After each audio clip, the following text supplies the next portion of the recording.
So Jesse's coming to us today from Vancouver. Jesse is the founder and CEO of Method and Metric. Tell me a little bit about Method and Metric, Jesse. Hey, Jim. Yeah, Method and Metric is an SEO agency that I started back in 2017. We specialize in technical SEO, content marketing, analytics, and conversion rate optimization.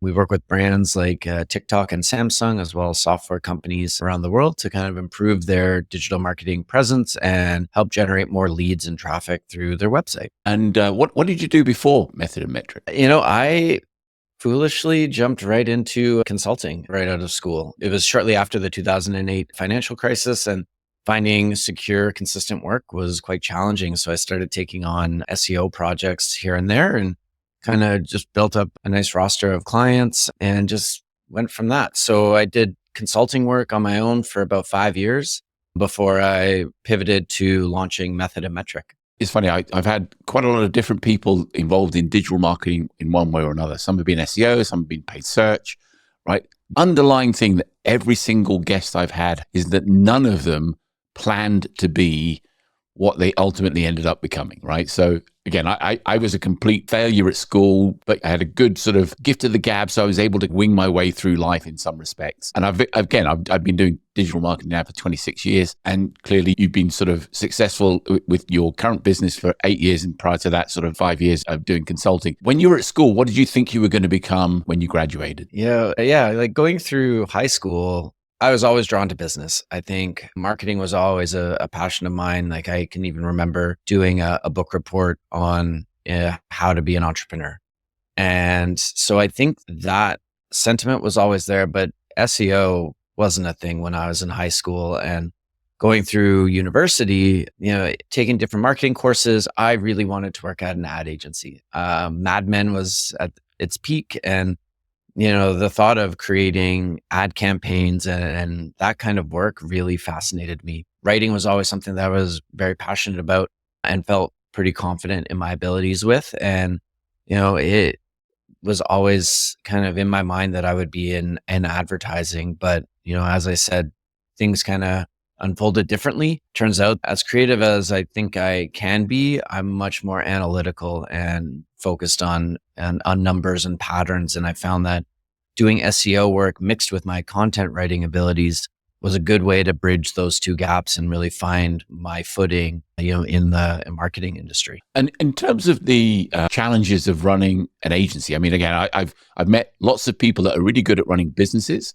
but I've also met a lot of SEO people that are really bad at running businesses. What are the sort of skills you think you need in order to kind of be successful running an SEO agency? I think running your own business in any sense is hard. And I think running an agency is a unique space in that your clientele are other business owners and other marketers. And so, one piece of advice that really resonated with me is kind of just being tenacious and being patient with the process, and also realizing that you don't have to get everything perfect the first time. I've been running my agency now for 8 years and I'm still learning new things. I'm still figuring out how to, work with employees, how to communicate our value to clients, how to really align with what a client's expectations are. All those types of things. The human connection part, I think, is what really makes a business successful. Knowing the numbers, know how much, your services cost, how much it costs to actually run a business. That's huge. But at the end of the day, if you don't have clients, like you could have all the numbers perfect, but you won't survive if you don't have clients and customers. So I think that human connection is a huge part of running any business and an agency in particular. And in terms of the, like you said, obviously, like clients are being like vitally important to your success of your business. How do you kind of go about finding clients? What is sort of things you look for in an ideal client? Do you have an ideal client, or is there kind of, you just have like anyone that comes to talk to you is potentially a prospect? Yeah, good question. Because I think there's two parts to that. One, our work is very successful. So word of mouth is a huge part of our business. SEO is not something that people can readily see or, have a strong understanding of just by looking at an audit or looking at a strategy. it's hard for people to really see it. So they want to work with people that they know and they trust. And, being referred is an instant vote of credibility. And so word of mouth is a massive part of our business. The other part of that is also like demonstrating and sharing our knowledge and our experiences, speaking at events, writing content, speaking on podcasts, all these types of things of just sharing our expertise, sharing my experiences around it really help to create that trust and connection for people to want to work with us. And an ideal client is, person or business owner that is, cognizant of where they want to be in 5 years. They have a good understanding of what their value proposition is, a good understanding of, the product market fit, who their target audience is, because SEO really does take time. And if you're still trying to figure out how you're going to generate revenue, what your value proposition is, what your key services or products are going to be, it's really hard for SEO to really have an impact on your business because you're always changing things up. Google wants to see websites that are well established, updated regularly. And if you're constantly changing the content and reworking all of your products and services and the information on your website, it makes it really hard for Google to rank your website and understand what it's fully about. So for us, the clients that we have the most success with are ones that have a vision beyond the next 6 months, a vision beyond the next year, and are able to really understand and be confident in that SEO will serve all of your marketing efforts, not just the website. It'll help serve your social media. It'll help serve your paid ad strategies. It can even help with your YouTube strategy. And so those are the types of clients that we really like to work with. And I mean, I've talked to a lot of people recently who, I say they're concerned. I don't necessarily know that they're concerned, but obviously they're much more aware of the presence of, ChatGPT and AI, and the fact that, some of the data that they used to be able to kind of claim as being for SEO is kind of like being absorbed now, and people are using Perplexity and Claude, and they're just, the volume of leads hasn't necessarily dropped, but the kind of the actual attribution has probably dropped from an SEO perspective. So maybe the traffic volume for SEO will be less, but the number of leads may not. And people go, oh, well, that must mean that SEO is not working anymore. What are your thoughts on that? That's a great question, because AI is omnipresent at this point. You can't avoid it. You can't avoid talking about it. My sense of it is that the types of queries and content that used to be really effective, like, how to write a great blog post, or should I get life insurance? Those types of questions can now be answered really succinctly with ChatGPT, with other AI tools. Even Google's AI responses are extremely effective. And so what it's doing from an SEO perspective is kind of taking away the need to an extent of creating content that is kind of superficial in nature. Those types of questions that have one or two types of answers will be easily addressed by AI. Where we see the advantage is, again, creating that human connection through your content, creating and sharing your own experiences that benefit your audience and your clients. And then also, putting more emphasis on the business pages of your website. How do you drive traffic to those pages that are going to generate more leads, that are going to generate more sales, and remove kind of that low quality traffic that your blog was kind of feeding? So there's a bit of this kind of content for your blog is still important, but creating a more personalized narrative in your content rather than just straightforward how-tos or, fluffy opinion pieces, really get into the human side of it. And that's, I think, where the advantage is going to be for business owners and content creators in this new age with AI. Again, one of the sort of main topics of discussion at the moment amongst the SEO community is the impact of, one of the most recent updates that Google put out that kind of penalized HubSpot significantly. Like it was almost like they were sort of selected as a poster boy for what was going to happen. I mean, are you aware of that happening, and what are your thoughts on it? Yeah, it's definitely coming through. I mean, Forbes is another one where they were just creating tons of content that was not even relevant to the Forbes brand. Like there was content on like places to vacation or best luggage, like that Forbes was publishing. And, to that extent, it's like create content that you're an expert in. It's going to be very hard to compete with the entire internet on best places to vacation in 2025. But if you create content around your own theme and the own experiences, that's much harder to replicate through AI. And so, that content that is really kind of just there to get clicks and eyeballs, it's going to diminish greatly. We're already seeing it across a variety of industries. We're seeing it in a lot of spaces. HubSpot's a good example of that. Like they're also going to see a huge impact in like, how do I start a marketing company, or what goes into a marketing campaign? Those types of questions, like AI will answer much better than your content will. So you have to become much more cognizant of, your individuality and what makes your brand unique. Yeah, I was definitely a kind of like a fanboy of the whole inbound marketing methodology, and we were a HubSpot partner for a period of time. I mean, I didn't fall out of love with the kind of software. I still use it every day within the business.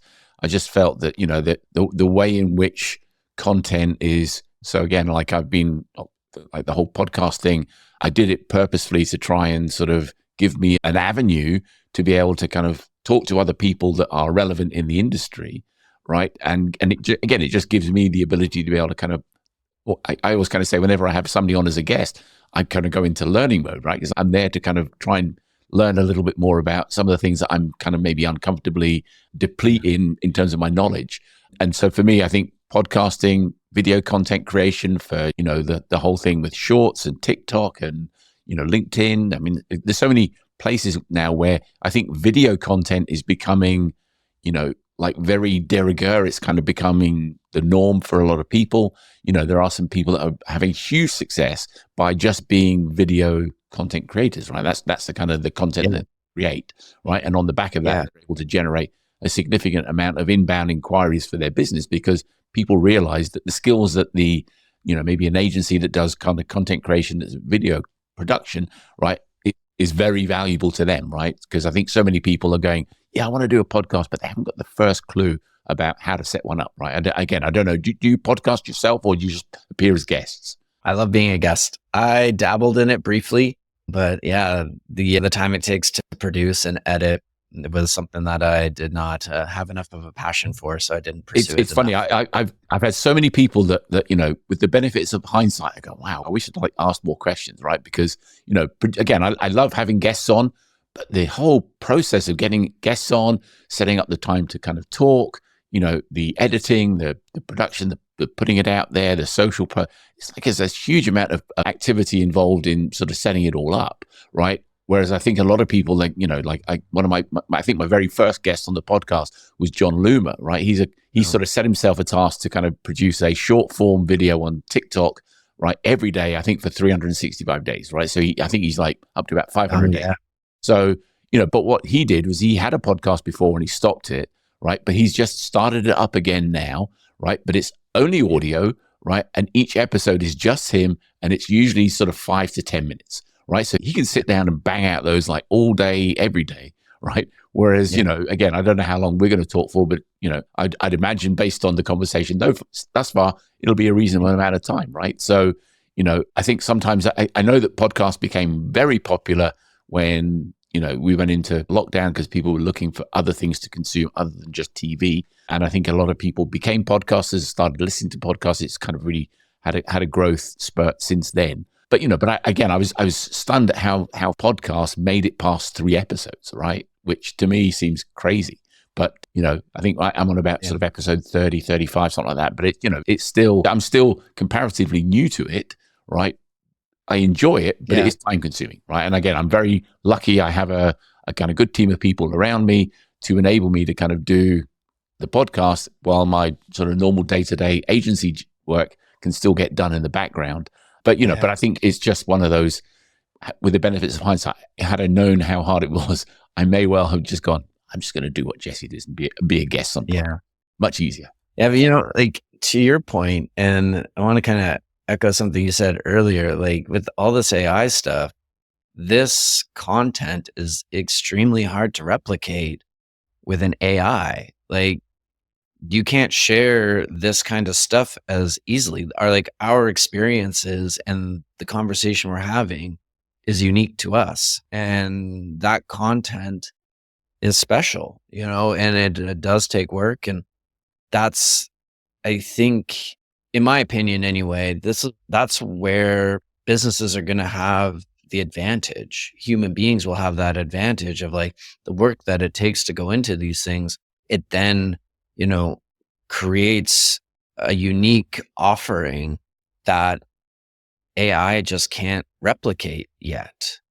And maybe it will, and maybe AI will start making video podcasts of us based on previous podcasts. But, for the time being, it's, a humanizing way to connect. And I think that's where a lot of people are gravitating now, is like, that human connection. Like, I was just reading about the growth of like retail spaces. Like, people are spending money on opening storefronts again, because the e-commerce is great, but it's not connection. It's like you buy a product and you get it. Whereas going into a shop and experiencing that shop and buying the product, trying it on, seeing how it looks and feels is something very human and something that people really still need and want. And so I think to that point, these podcasts, the videos, people getting to see who you are and how you interact and like what value you bring to the world, like it really does change. And it's much more, powerful than AI blog posts and AI content will be. Yeah. And for me, it's been very gratifying. I've been to a few live events and I've had loads of people come up to me and say, Jim, I listen to the podcast. I watch your TikToks. Again, I'm thinking, I'm completely not the demographic for TikTok, but it's like, I thought, what the hell? I mean, let's kind of go out there and just see what happens. I'm not so egotistical that I really care about the number of views it gets. For me, it's just about if I can touch a handful of people in the process of producing that content that helps them to make a good decision. Whereas, like a lot of the podcast guests I've had have shared some of the bad decisions they've made, then it can only be a good thing for, like I said, the evolution of digital marketing. That's ultimately what I'm trying to ensure happens, is that the industry that I really was in from the very early stages continues to evolve and develop and everything else. And like, hopefully in years and years to come, I mean, I've got like young grandkids now, right? I'd love to kind of think that when they get older, they might be able to kind of discover their granddad talking about some crap from 2024, 25 and go, wow, what is granddad talking about? Complete nonsense, right? Yeah. So, man. Yeah. That's all like that. And I think that's all of it. It's like, we don't need to be marketing to the masses. Like, it's much more effective and, profitable, for lack of a better term, to focus on a target group, a niche audience that really cares and is invested in the content that you're creating, because that'll serve you way better than trying to connect with all the millions and millions of people on TikTok. Yeah. Right? Like, and so again, I mean, like a lot of the US based TikTokers that make their entire livelihood from TikTok, I mean, they must be absolutely shitting themselves, right? Thinking, God, I don't even know if in 90 days time I'm going to have a job, right? Because I mean, yes, they can pivot and maybe go to YouTube and Instagram, but it's a completely different demographic, a completely different algorithm, right? Everything is different, right? The monetization's different, right? The rules of engagement completely different, even though it's still the same 9:16 video format, right? And it's still the same principles. It's still be the, the hook, the, change pattern every 4 seconds, all that sort of the normal stuff that everyone knows about. But, but I think what to me is really quite interesting. I mean, again, some video content creators on YouTube, they're so obsessed with like long form and they're all about got to be 8 minutes and this, that, and the other, make a good thumbnail. And yeah, I get it. I mean, I understand all of that sort of stuff from a mechanical perspective, but ultimately the content itself has got to stand on its own 2 feet, right? I think a lot of the people that watch my videos or, like I said, TikTok and so on, right? They watch it because they know me, they like me, they trust me to kind of deliver decent value, and I'm not going to be salesy, pushy, or anything like that, right? I think a lot of people that are kind of absolute dyed in the wool, make all their money from podcasting, right? They're obsessed, they were obsessed with the whole concept of downloads. And I can't remember who I was speaking to, but I was basically saying that, I used to have probably 50 to 80 podcasts that I subscribed to where I had auto downloads switched on, right? So all of those 80 episodes, they got published every week, would be downloaded to my phone. And when I started running out of space, I'd like to go in and just delete the episodes, right? Never listened to them, had no idea what was in the content.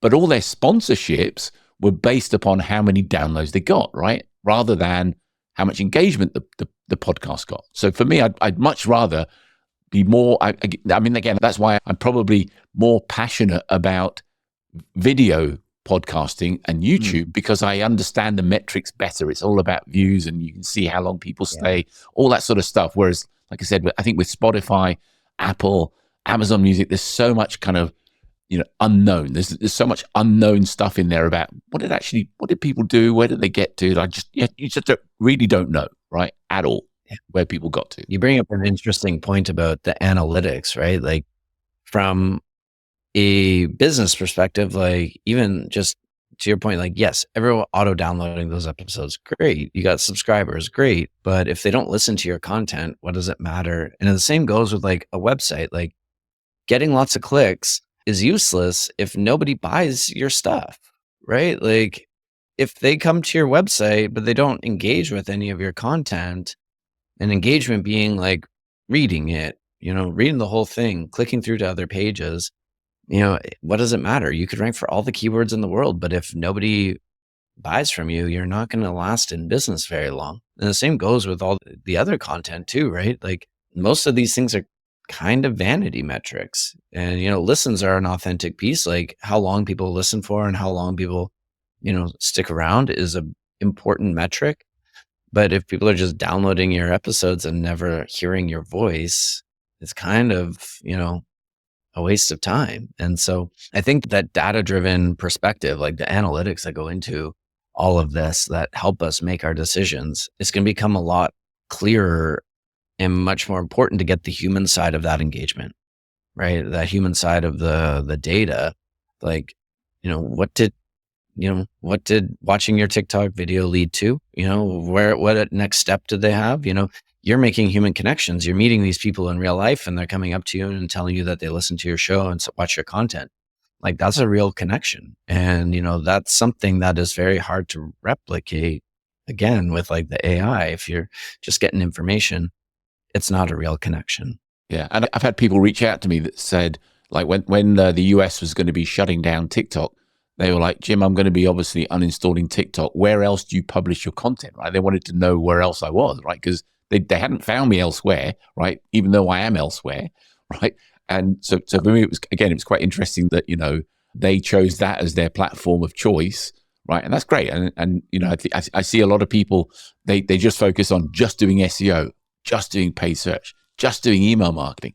And I think in some respects, as you say, like the way in which you kind of marry everything up, I always kind of say it's a bit like an orchestra, right? You've got to have everything kind of talking to each other, right? That's where your CRO kind of feeds into things, your analytics feeds into things. It gives you a kind of like an overall story of what has actually happened, right? And what impact each one of those pieces has kind of had to the end production of what. Absolutely. Like that's it. Like it's all these different pieces, all the different touch points that contribute to your brand and help to, convince or, persuade people to work with you. And so, yeah, it's all of those things. You can't just have one channel.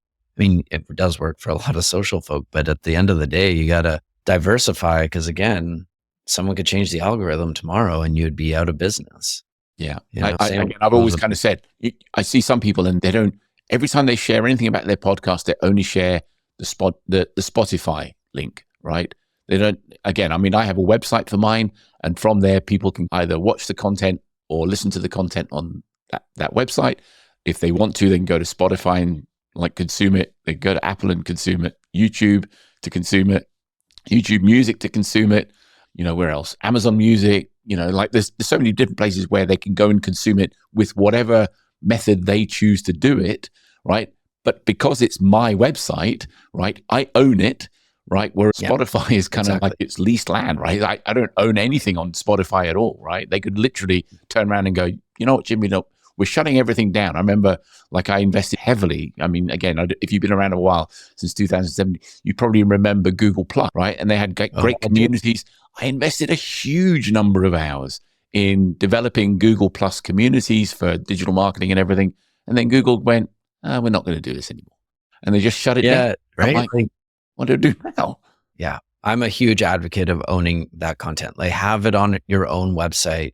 You'll always be able to drive traffic to it, whether that's through ads or social or organic search. Like there will be ways to get people to a website.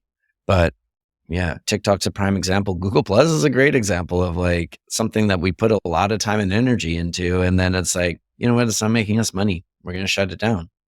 And so that's a big one. I've seen businesses that were like, we're a social agency, so we're just going to have our website on Facebook. And nobody would visit their website. And it's hard to get business if no one can find your website. And so, yeah, owning that real estate is huge. It makes such a difference. Yeah. And again, you have the ability to be able to control the narrative of everything that kind of happens on there, right? So again, if you want to kind of do better organically from an SEO perspective, again, write good content, generate decent inbound links that point to the content, again, make sure it's like really fast. So make sure your lighthouse report look okay. I always remember working with a client, and they had a website, and on the page that they wanted to kind of promote, right, they had images of all of the C-suite, right? So the CEO picture, I think it was like 10,000 pixels square and was about 15 megabytes. And there was 10 of them on the page, right? I'm like, this is going to load really slowly, right? Particularly on mobile. Right. So, from a kind of usability perspective, it was horrible. Right. And, just those sorts of things. It's like, it's nothing to do with SEO. It's nothing to do with paid search or anything like that. It's just like, I was thinking about the end user. And that's what I've always kind of said. It's all about, I don't care. I always say to people, I don't care about my clients. I care immensely about them, but I care far more about my clients, right? Their end users and the experience that they have. Because if they have a great experience, it makes everyone's life so much easier. My client has a good experience. I have a good experience. I can buy great media and drive great sales because I know the site converts well. It loads quickly. It's a joy for people to be on it, right? Rather than it being an absolute pain for people to be on it. It's like a Japanese endurance game show, right? It's kind of, you don't want it to be that. Yeah. Like to your point with those giant images, I always like open the image in a new tab and show the client, like, this is what is loading. Like, this is what the internet sees. Even if it fits into a nice little box, like this 1,000 by 1,000 pixel or 50,000 pixel width kind of image, like, you got to show them. Those things really mess up page speed and mess up the loading experience. Like if you're having to download that on your phone just to view, who the CEO is, like that's going to create a bad experience.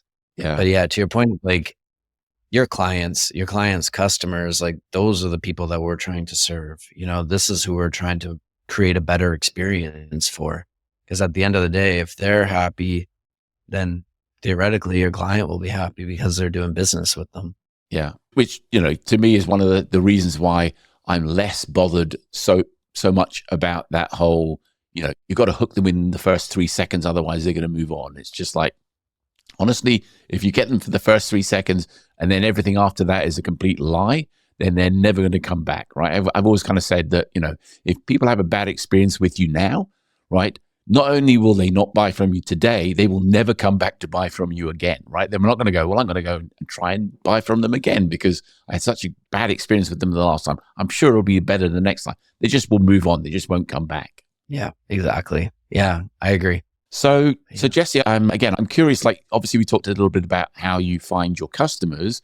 How do you find your team, right? The staff that kind of work with you. I mean, how do you find, the recruitment and retention side of things? Because it's always been a bit volatile. Yeah, I think that's as a leader and a business owner, I think that is always a moving target. What was effective when we first launched Method and Metric to retaining staff and contractors has greatly evolved.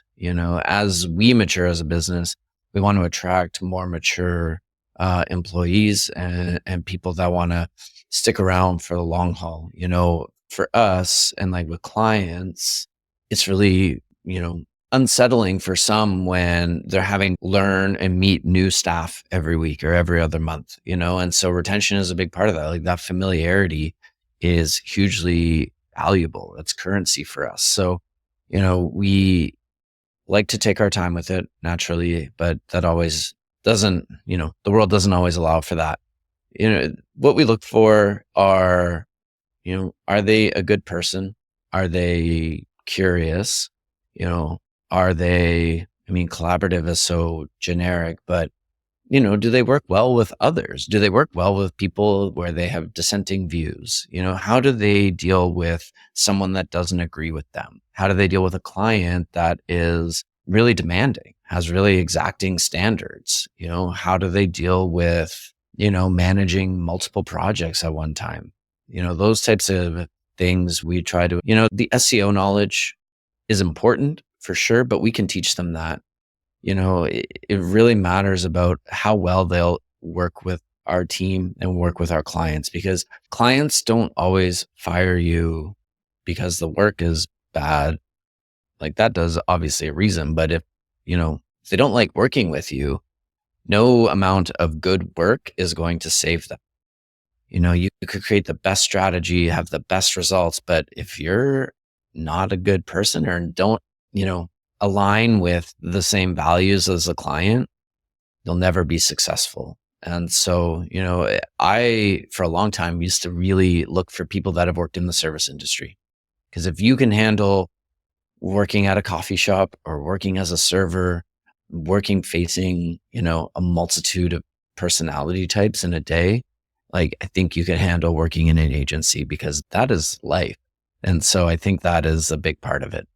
Yeah, I had to handle the sort of the flip side of that, because obviously, like as you say, like sometimes clients will fire an agency because there may be a personality clash with the person that they're with. I've had the sort of the opposite of that happen, where I've fired clients because of the way they were treating my staff, right? Because at the end of the day, they're my staff, they're not the client's staff, right? So it's my job to decide what they do, when they do, how they do, rather than them just kind of like taking out their anger and disappointment on that individual member of staff, right? And it's like, whoa, hang on, it doesn't work that way. If there's something to be said, I'll say it. You can take it to me. I got broad shoulders. You can shout and scream as much as you like at me, but don't shout and scream at my staff, right? When they come up to you in tears and you're like, whoa, hang on a minute, because if you don't defend your staff, then people are going to go, I don't want to work here. If the minute there's a challenge from the client, they throw me under the bus rather than, handling it in the right way.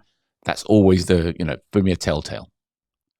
Yeah. Right. Yeah. Great point. Cause if your staff are not being treated fairly, they're not being respected, like they're not going to stay. Like no one deserves to be treated like crap in any sense, especially not from a client, and, in our contracts, we've actually added a whole section on like, clients have to agree, like sign part of the contract saying that they will not discriminate, insult, be rude, harass any of my people on any grounds, any homophobic, sexist, xenophobic comments will not be tolerated, and we'll cancel the contract for it. And we've done it before because, people sometimes don't realize they're being awful or being assholes. And so, we kind of had to put this in place. And I would have situations where people would be, again, we would get approached by, maybe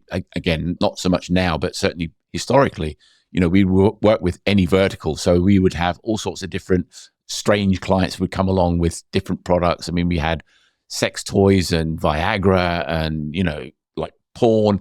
And initially I took it all because I'm like, yeah, I'm just going to chase the money, right? But it soon became apparent to me that, again, when you're asking people that may have strong religious beliefs or cultural beliefs to go, you can sort of sit them down and go, right, I want you to kind of work on this adult dating site that we've got here, and all the pictures of, men or of their penises. And, you're thinking, oh, hang on a minute. This is not what people signed up for. And equally, there would be some people who would be more than comfortable to do that. So again, it's understanding what people's boundaries are within your agency, right? And make sure you deploy them in the right, most appropriate way to kind of get the best for the clients that they're working with. Oh yeah, those kinds of things happen. I'll always ask my clients, or sorry, my team, like if they would be comfortable if we won this project, and there's been ones where we actually were approached by a right-wing group in the States that was anti-immigration. And most of my team here are newcomers to Canada. Yeah. And so I was like, how do you feel about this? Like, the money would be good, but at the end of the day, like, we're helping to support a group of people that our values don't align.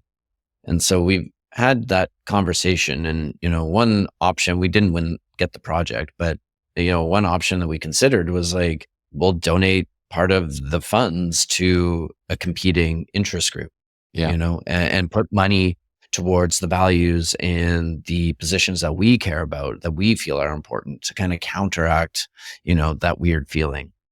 But again, like it's a gut check. It's a conversation with my people. I want to make sure that they all know that I think about their interests when I'm, going after business, and, making sure that our values aren't compromised just so that, we have another project to work on. Yeah, because I've always maintained that no amount of money can make up for, the kind of, if people are feeling uncomfortable about coming to work, then no amount of money is ever going to make them happy kind of doing what they do, right? If they're not enjoying, coming to work and spending time with the colleagues that they work with, right? Yeah. Whether that's in person or remote, doesn't matter. It's still, they have a kind of choice of where they go. And again, I'm always amazed. Everyone just assumes that people are only interested in the money, right? And I've always kind of maintained that most of the people that work with you, right, the money is important, but it's not the most important piece, right? Because if they're not happy doing what they're doing, no amount of money is going to make it kind of a good job. Yeah, I agree. Like, culture is a big part of that.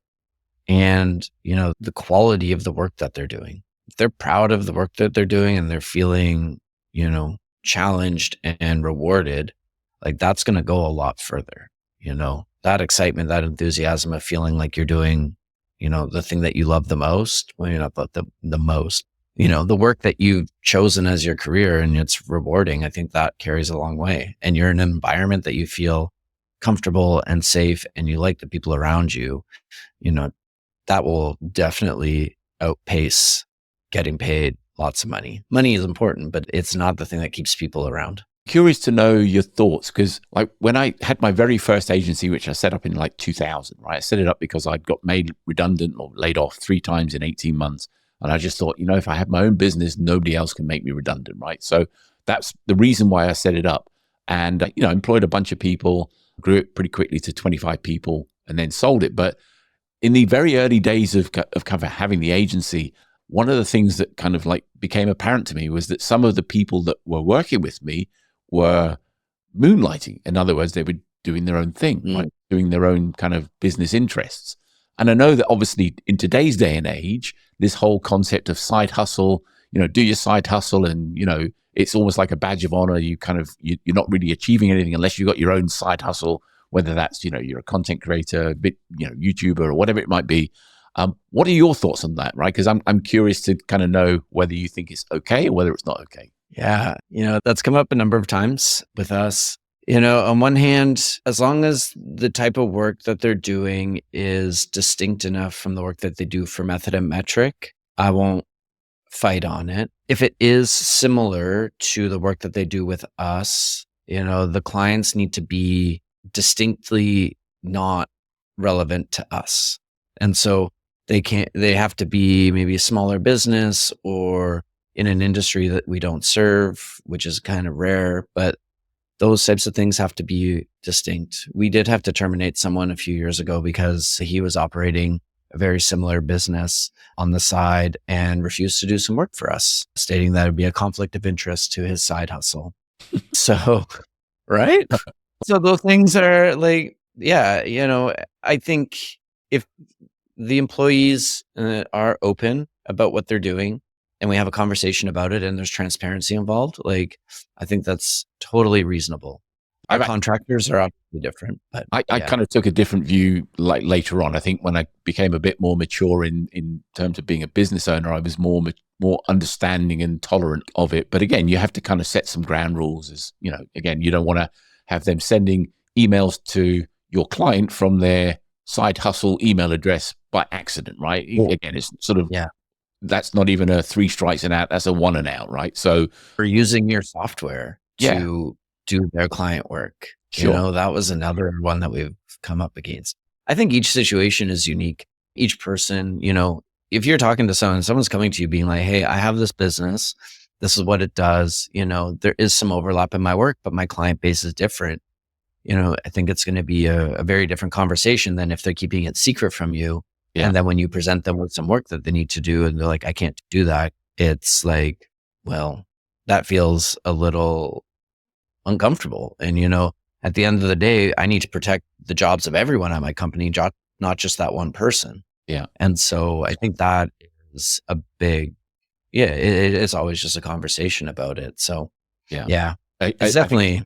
I think you're right, though. I think it's kind of, if they're transparent and upfront about it, that's fine. But if, again, if you find out about it kind of like through their stupidity and making a mistake, then that's kind of different. And as you say, like if you've got a Google Cloud account and you find that they're storing a whole bunch of stuff in BigQuery and, you get a massive bill because they're using your bandwidth and everything, it's kind of not cool, right? So. Yeah, like we obviously have a variety of software that we use. I've seen people, one person in particular, like running audits for their side businesses using our software. And it's like, that's not appropriate. Yeah. And so might be different in those if they cases, come and ask for permission. Is it okay if I do it? And then at least it's your decision then as to whether they do or not, right? You can say, okay, that's fine.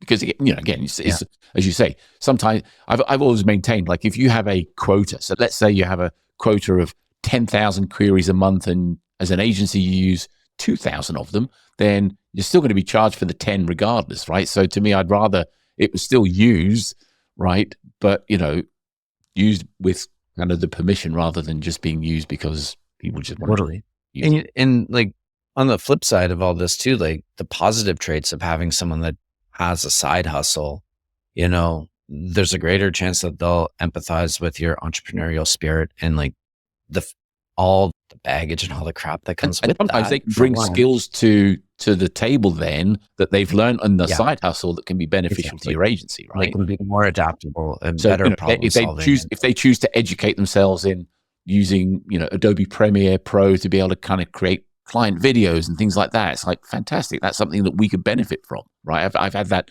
happen in a few occasions where people have kind of gone off to do their own sort of side hustle because it's a passion thing, and then it's become something that we've been able to leverage in the agency by utilizing their skills that they developed kind of, if you like, on their own dime or in their spare time. So and we've even gone the route of like changing their employment from an employee to a contractor, so they could continue to do that. They're not a conflict of interest because they're not necessarily in all of the minutia of our clients and stuff like that. And they're still able to provide value to my company and our clients without a competing interest. And so there's lots of ways around it. If the people are transparent and honest about where they're at, you can be, receiving of that and return that favor and do it in a way that doesn't hurt your business and it's equitable for both parties. Yeah. So anyone listening, that's probably the number one thing I would say take away from this episode is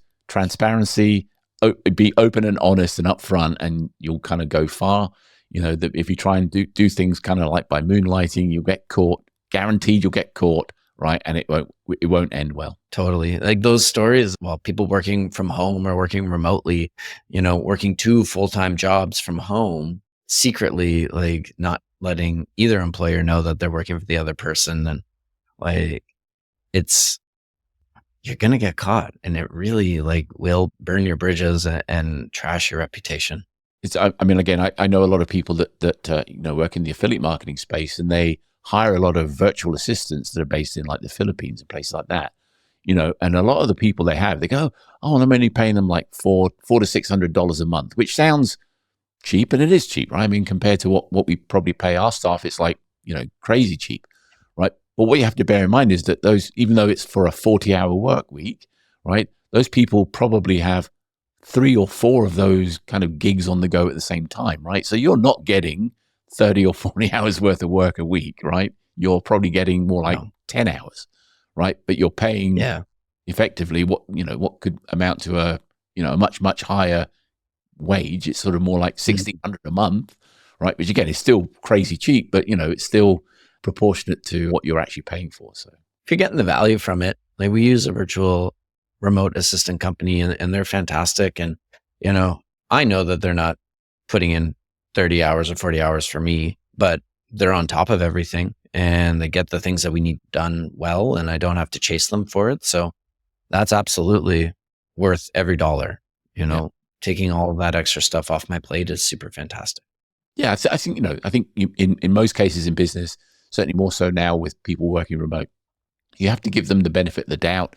I always kind of say, like, I can only manage the output, right? I can't manage the how they deliver it, right? I'm only interested in the rules that we have to achieve, right? If we have a certain amount of work that we need to do for clients, as long as that work gets done, I don't really care how they do it. So, some people I have that work with me, they've got children, so they kind of take them to school and pick them up and feed them. And if they're sick, they have to take it. It's like, I don't care, right? Those sorts of things happen. That's life, right? I just think the most important thing is, again, people are open, upfront, transparent, talk to you, explain what the problem is.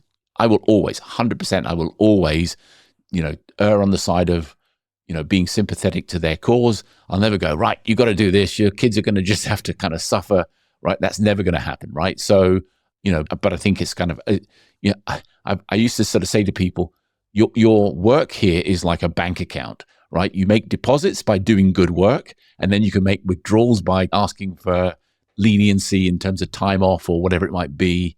But if you kind of keep making sort of requests to kind of do things and you're not doing anything positively, then effectively, to my mind, you're overdrawn, right?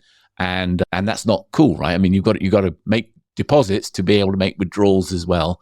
That's sometimes not always the way in which people conduct themselves. So, agreed, totally. Yeah. If you have a project, it really you expect people to stay until the work is done, right? And that's not the norm. That's just sometimes you have to meet a deadline, which then means everyone rolls their sleeves up and just gets on until it's done, right? And if that means they have to call their partner and say, hey, I'm not going to be home for dinner in time, put some in the oven and I'll get it when I get home, right? Not as long as it's not the norm, then it's fine. And then that way, if they say, hey, I'm going to go to the cinema and I need to leave at 3 o'clock instead of 5 o'clock, cool, absolutely fine, no issue at all. Yeah, life happens, right? They spend a lot of time at your company, but at the end of the day, they're still humans and they have other interests and other demands on their lives. And so I think bringing that empathy to work allows you to retain staff and retain employees a lot longer because, they see how good they have it and how well they are treated and respected. And they'll tell their friends, and their friends will then want to come and work with you as well, right? Which then, makes the whole recruitment side of things that much easier to do, right? I've always said, if you're a sort of strict, hard taskmaster, right, then you'll probably end up having to go through recruiters and pay a ton of money to recruiters to kind of get people to come and work with you. Whereas if you are super flexible, easygoing, fun to be around, pay well, pay on time, no hassles, give good time off, right? Good promotion, good career paths, right? And there's every likelihood that people will stick with you longer and encourage people to come and work with you if, because they like it working there as well. For sure. All of that is true, right? Yeah. Absolutely. So Jesse, thank you so much for being on the show today. I've really loved having the conversation. It's been great to have you on. And obviously all of your contact details of how people can get in touch with you if they're in need for a good technical SEO agency, then, by all means, kind of reach out to Jesse through the links on the show notes, which will be available when the episode gets published. So it just remains for me to say thanks a lot for being a guest on Digital Marketing Stories. Yeah. Thank you, Jim. It was a great conversation. I appreciate you having me today. My absolute pleasure.